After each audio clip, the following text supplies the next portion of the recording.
This is a nice group of people, all my good friends and intimate comrades in life. Hi, Linda, you made it. Hi. I won't occupy this space for too long. I have the honor to introduce Tiff, who then will introduce Linda, and Linda will introduce Miko, and Miko will interview... Tiff, I know you have some really beautiful words to say, and I couldn't do it any better. Any of you who likes mussels, you can join us for dinner after the lecture. I know the lecture a little bit, so I'm looking forward to hear it again. It's a precious gem. And with saying that, Tiff, come.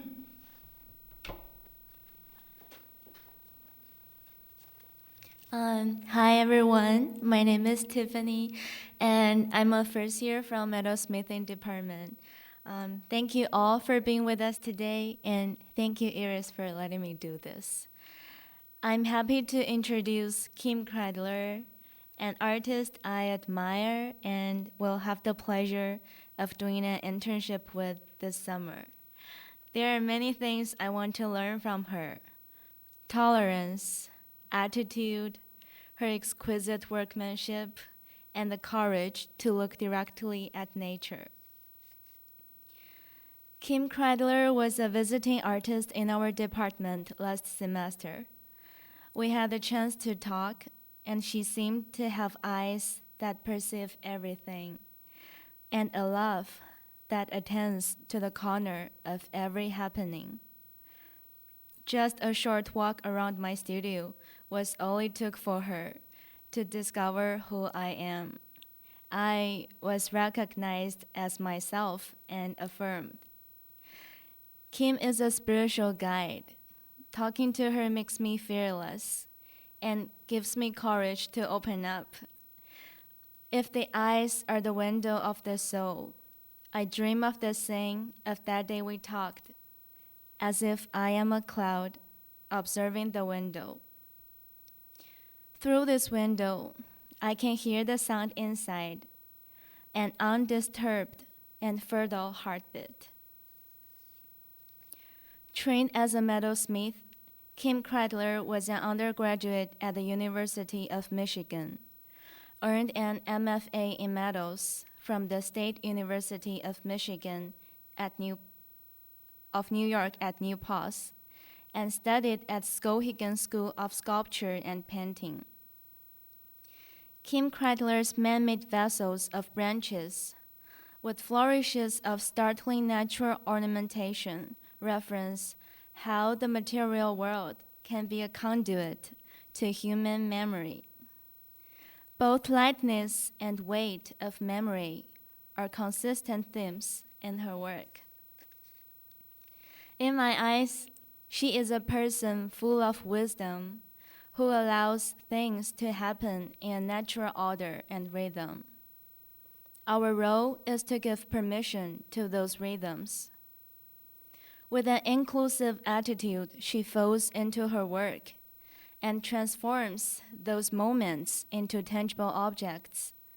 Those sentimental values are joined together to become a large worm carrier that expands our breath.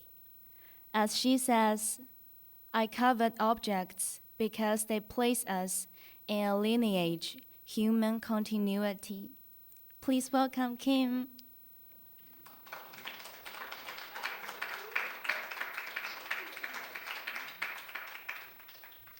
I feel like I'm all done now. That was so beautiful. Tiff, I can't thank you enough, and I can't thank you enough, Iris, for having me. I'm really glad to be here.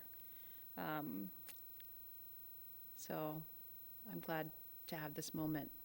And I'm going to start with Marginal Powers. Art critic Peter Schjeldahl said that museums are not mausoleums for dead art. They are, rather, warehouses of obscure arguments. All art argues. His job as an art critic is to contextualize that argument so we can kind of get in on it. But the artist's job, he said, was to argue for a world more amenable to what they love. What do you love? I'm going to start with home. My husband Bill and I and our kids, we live together in western Michigan, about 6 miles as the crow flies from the farm where I grew up. This is my great aunt Margaret DeGroot's farm, bought for back taxes during the Depression and later farmed by my parents. I went back a few months ago. It has been 30 years. And the farm is gone. It's been planted with apples, but the old house is still there. Bert DeGroot, my great aunt's father, was an immigrant and an architect. He moved this old farmhouse and remodeled it, adding formal gardens and stone walls. And I think I know now why I really love vessels so much, but this was the house in the 1940s, shortly before he died. But the living room here, pictured with my great aunt Margaret Caparis DeGroot in the foreground, is very much like it was when I was growing up. The woven rug on the floor was a testament to her thriftiness and her sort of deep textural appreciation for family. As a child, she would lead me through and point out the stripes of different garments of discarded clothing from her family. This illustrates many stories she told me about people from my past and the objects they made and repaired and tended. So it's really no accident that I came to study craft and school, where making at its root was about connecting and serving. Like this piece by Paul Revere, presented to the Reverend Joseph McKean by a number of his friends, late parishioners of Milton, as a testimonial of their affection and to hold in remembrance how deeply they regret his separation from them. This was more than a utilitarian object. This picture was a vehicle for the sentiments of the people who gave it. This was something that I had known and practiced since childhood, that within utilitarian objects live our histories, cultural, social, political, economic, personal. This was a piece that I made in graduate school at SUNY New Paltz, and it was the first piece that I used a shoulder of text. The text itself describes the physical anatomy of a kernel of wheat, because my experience was wheat, seed was life. I used to play in gravity bins full grain as a child. It seemed like a worthy thing to commemorate. Or this middle piece in this group is comprised of text from the book Marks of Achievement about the ritual of exchanging hollowware. It reads, in part, "We must not forget that in many cases, the act of presentation and the thoughts, sentiments, beliefs, and emotions that encircle the act matter more to the individual involved than the physical qualities of the object itself." So this is really pointing at how objects become part of who we understand ourselves to be, where we're from. And clearly I'm not a hollowware maker, but I look to these forms for meaning, and I find belonging in these patterns, the orders and structure of our environment, like this truck from Madison, Wisconsin, because we know that for 200 or 20,000 years, human beings added ornament to every conceivable object for the pleasure it imparted. When I called this company and asked them about their truck, they invited me to their headquarters for fudge. And I was like, yes, of course. I mean, clearly. But there's so many examples where we're looking at order or structure or pattern that merges into ornament, like these carved brick chimney stacks. So many examples in nature where things are working together for the whole. Or even these tangential images of pine wood, which on one hand is structure and strength and woven together, but begins to fall apart almost like a chain, one link into another, so that the whole becomes more durable and more meaningful than the single. I observe everyday pattern, order, and structure in the fields around my house, and I find I am a part of this. Nature is our collective home within this endless cycle. So this work is typical of work that shows repetition, variation, structure, and form with ornament. I work primarily in steel and had begun to when I was a graduate student, but I love other materials for the way they talk about the animal world, our symbolism. Oh, I'm so sorry. Like these are just plaster and wax flowers on this pair of vessels.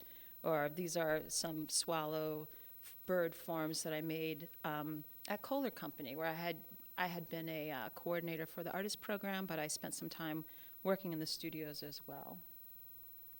Or the egg, of course, such a great symbol of life and regeneration. This was actually a model for a much larger piece. or this work where the butterflies begin to disintegrate, adding movement and energy into this form. We've been using vessels since our humanity, holding grain, holding wine, the bodies of our dead.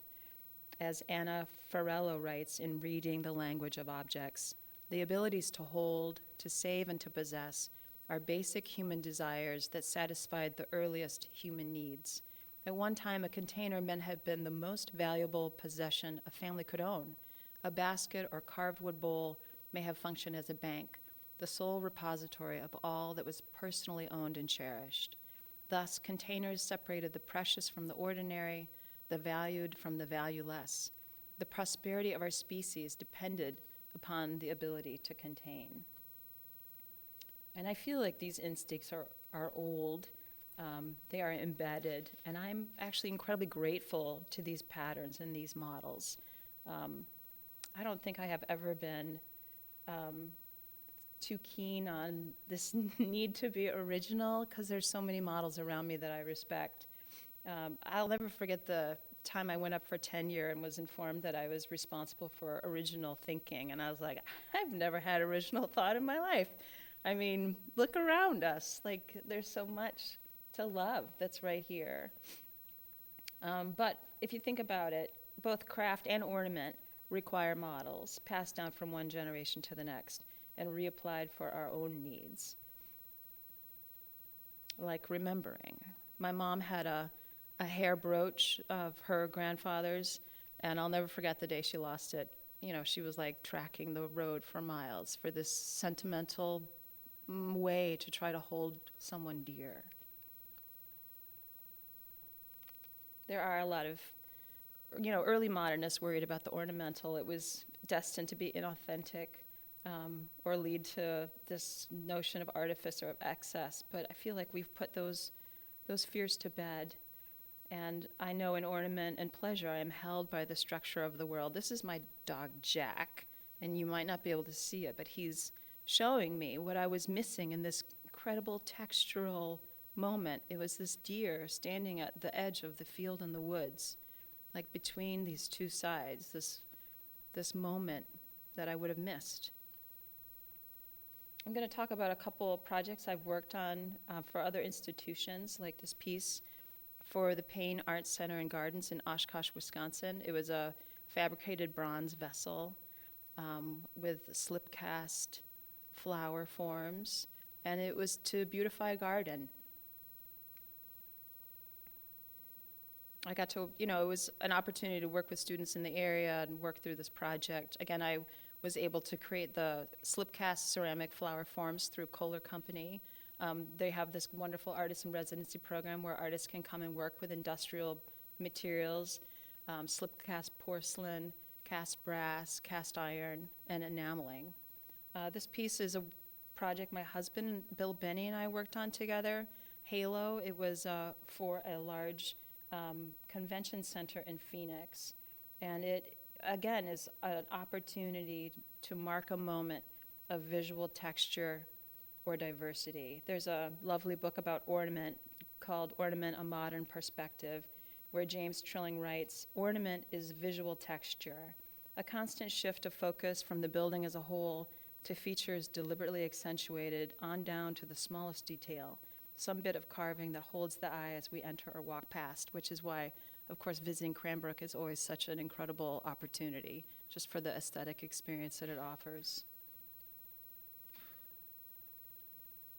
This was a project that I worked on for the Metropolitan Transportation Authority in New York. They have an artist project to include artwork at the rail stations. And it was a really kind of charming town, Mamaroneck, half water, half land, north of New York City in Westchester County. And I wanted to marry this idea of a triumphal arch with a grove of trees for this town where they say the sweet water fall into the sea. And it makes me think of someone I really look to as a model, David Pye. In his Nature and the Art of Workmanship, he distinguishes the workmanship of certainty, which is always found in quantity production, in which the quality is exactly predetermined, to the workmanship of risk, which uses all kinds of apparatus or technique, but in which the quality of the result is not predetermined, but depends on the judgment, dexterity, and care which the maker exercises as he works. So we are surrounded by the exquisite workmanship that is predetermined by manufacturing. But David Pye asked that craft, although the industrial production might be our bread, may craft be the salt that we engage with in our environment. So that was Sal and Chris who built the work. The workmanship of risk may never again provide our bread. It may yet provide our salt. The crafts ought to provide the salt and pepper too, to make the visible environment more palatable, when nearly all of it will have been made by the workmanship of certainty. So that was the work at Mamaroneck.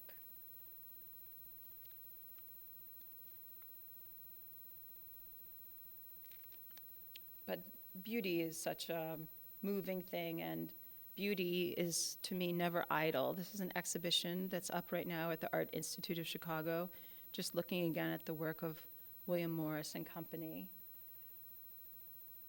Michelle Hardy writes, "If beauty is trivialized by Western society, it is because it is restricted to the physical.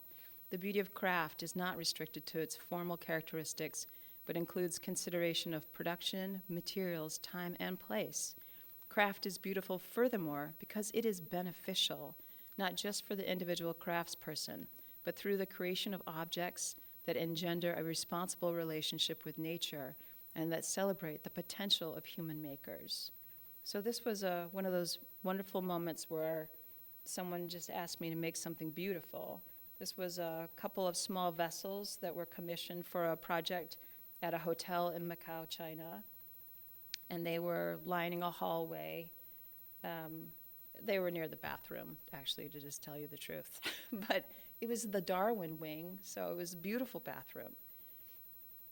And so slow, but look at these lovely people. So I always think I have a terrible way of understanding time, and I don't think things are going to take very long. But these sort of freshwater pearl, Queen Anne's lace flowers had like 500 pearls on a flower, and I was really running out of time. So all my friends came and helped me for a whole weekend in January when the heat cut out of my shop, and it was like the nicest experience. I hate asking for help. I feel like I need to do things by myself.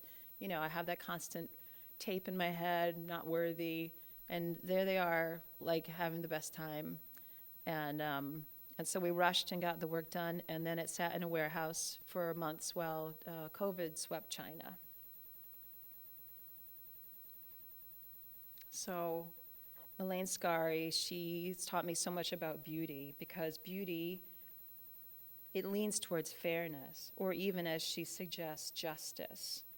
She writes, "A beautiful thing is not the only thing in the world that can make us feel adjacent, nor is it the only thing in the world that brings a state of acute pleasure, but it appears to be one of the few phenomena in the world that brings about both simultaneously."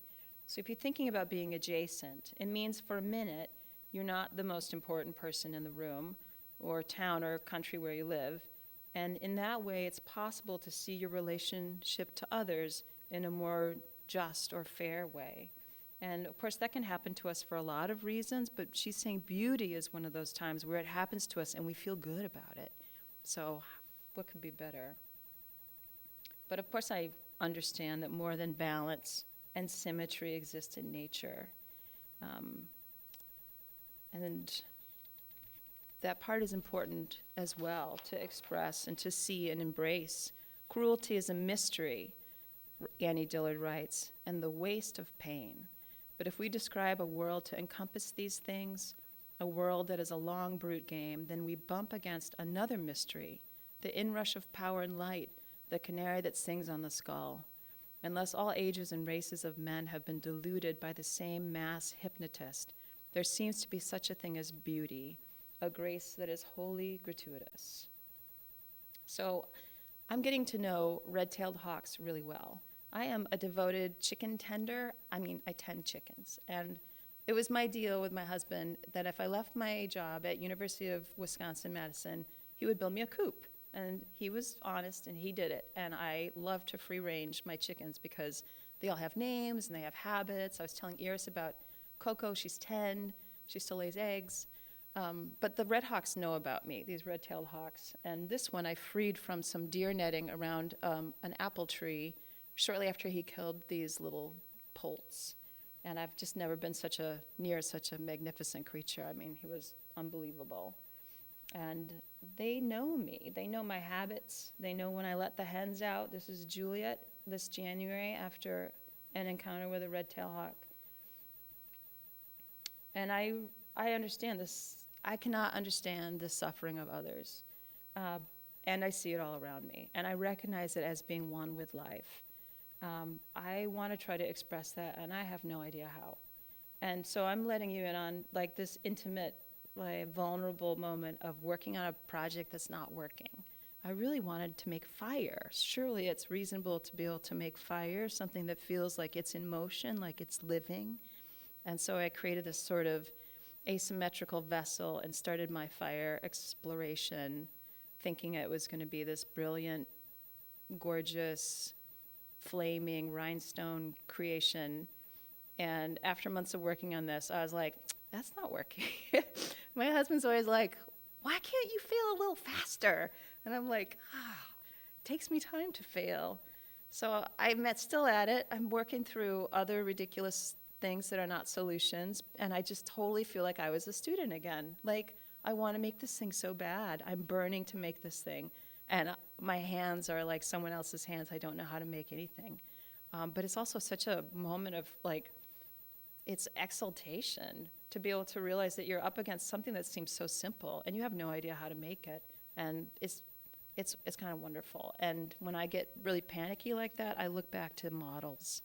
And one of my models are still lifes. Giorgio Morandi, for his whole life, bottles, jars, some landscapes with this acute attention to color and shade and form.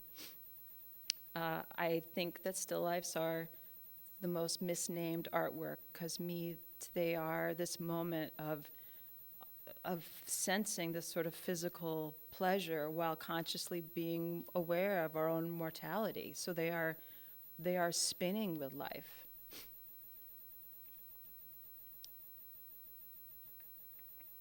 And it really brings me to the root of why I work.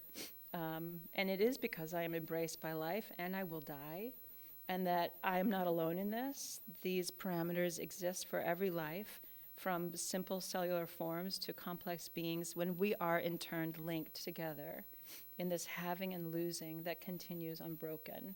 This piece of this bur oak piece over the overturned vessel has a quote from Ovid: at the lip and foot, all things change, nothing perishes.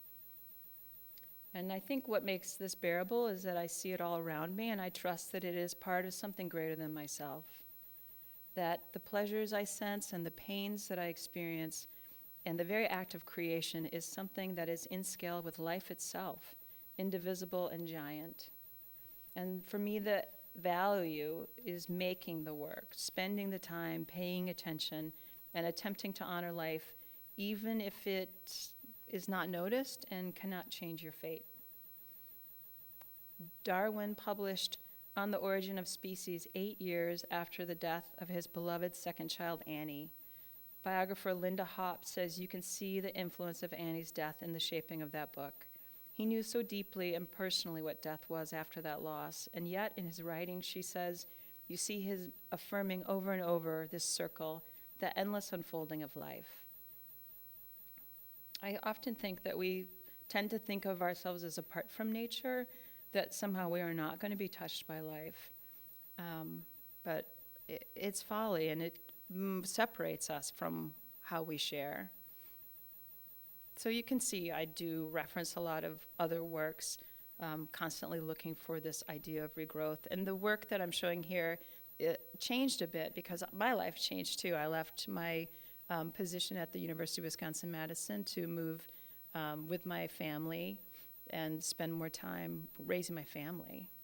And it's still a struggle, because I felt for a while when I was teaching that I was doing something that was really important. But what sort of steals me is that I ask myself over and over again, how do I love this world more? How can I love this world more? And part of it is taking care of the near at hand and making small steps with yourself, taking yourself seriously, and also like letting there be space for making mistakes and failing. This piece has a little catbird tethered in this thicket. It's the gray catbird, and it was known to sing from inside bushes or trees obscured from view. So this is a little bit about how I make these smaller works. I was trained as a metalsmith, but then in graduate school really became enamored with working with steel. It was inexpensive, it was so malleable. Because steel does not conduct heat well, you can solder it very close together to make structural forms that have a sort of strength and an integrity.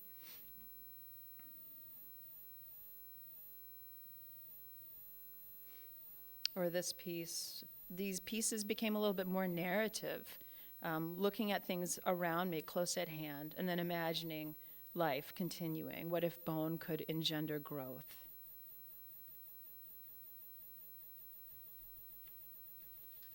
And then there's the dogs. Why is your dog happier than you? I think about this a lot because we spend a lot of time outside together. It's really the best part of my day when I'm walking in the woods. Hours spent observing and being part. Albert Einstein wrote, "A human being is a part of the whole, called by us the universe, a part limited in time and space. He experiences himself, his thoughts and feelings as something separate from the rest, a kind of optical delusion of his consciousness. This delusion is a kind of prison for us, restricting us to our personal desires and to affection for the few persons nearest to us. Our task must be to free ourselves from this prison by widening our circle of compassion to embrace all living creatures and the whole of nature and its beauty."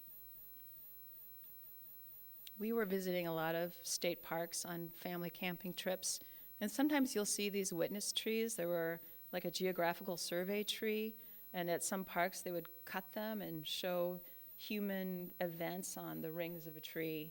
And I was so inspired by that, that trees in a way are a lot like vessels, holding all this information, holding this long sense of time, living and dying simultaneously. And so I stepped away from making vessels to think more about trees. This was just a large sort of MIG-welded steel ring that creates the base of the tree, and then I created a pattern that was water jet cut by a local manufacturer, and you can see here I sort of scored and folded it like a hinge on a felled tree. And then I made this little skull out of mother and pearl, as if the human skull was actually embedded in the time of this tree. And it brought about some other pieces like this limb, where I'm thinking of a human limb or a limb of a tree. Really, we are more alike than not, these living sentient things. We are kin in a way. And then describing this face where it's been cut, the grain of it.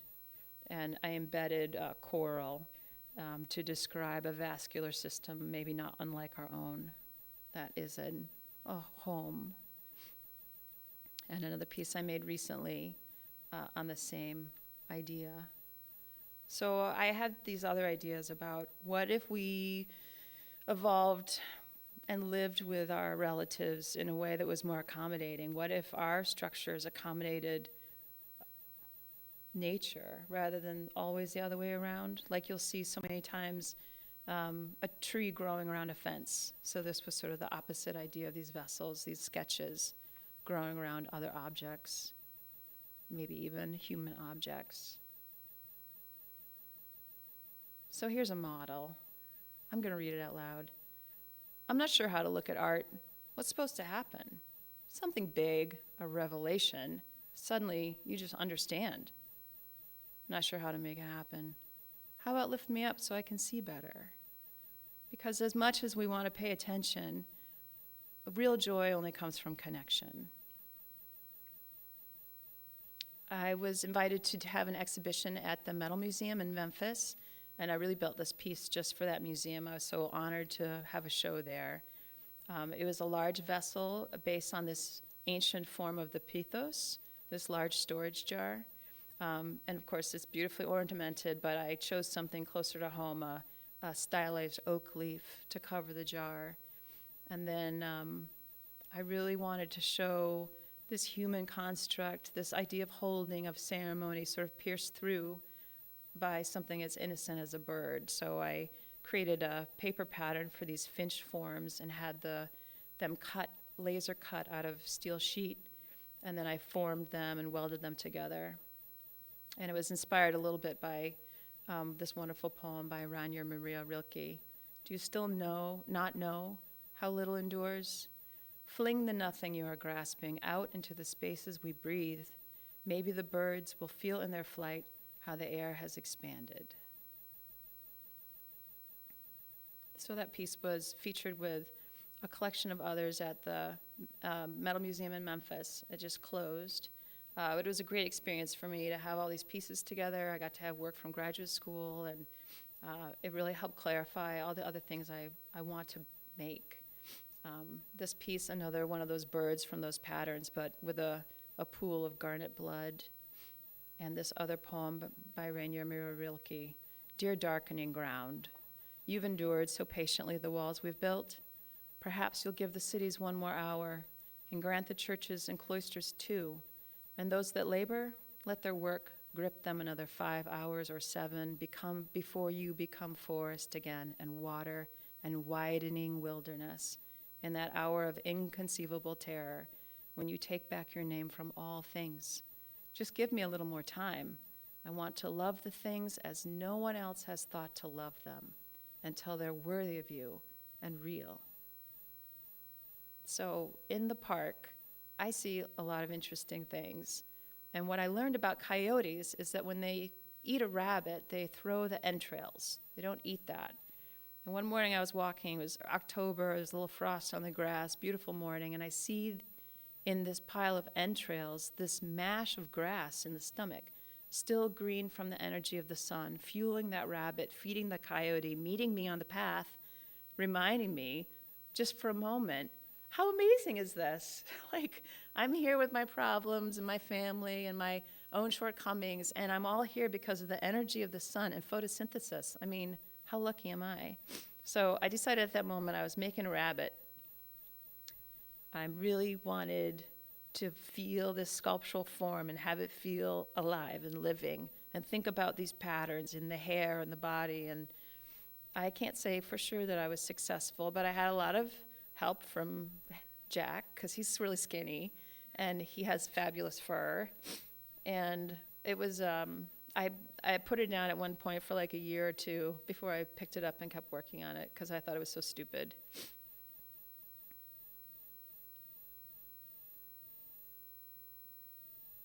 So it's just MIG welded mild steel. Mild steel means it's like a low carbon content. I buy a lot of my steel from McMaster-Carr. They call it bend and stay soft steel. It's very alluring. Because it doesn't have a high carbon content, it's not going to be work hardened for a tool. But it's wonderful. It's wonderful to work with because it's very fluid in your hands. So the rabbit is lucky, and his foot is set with these stones, adventuring. And then of course, I needed a home for the rabbit.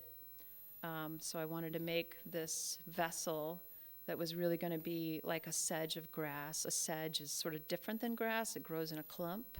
And I'm making these seeds out of brass, gold like the sun, with this radiating pattern. I thought when I was a graduate student that you had to make art out of really important subjects, and probably for some people it's true, and that's good. But along the way I realized that the best work I could make is what I cared about, even if it was as simple as this astonishment about photosynthesis and rabbits. But I don't know.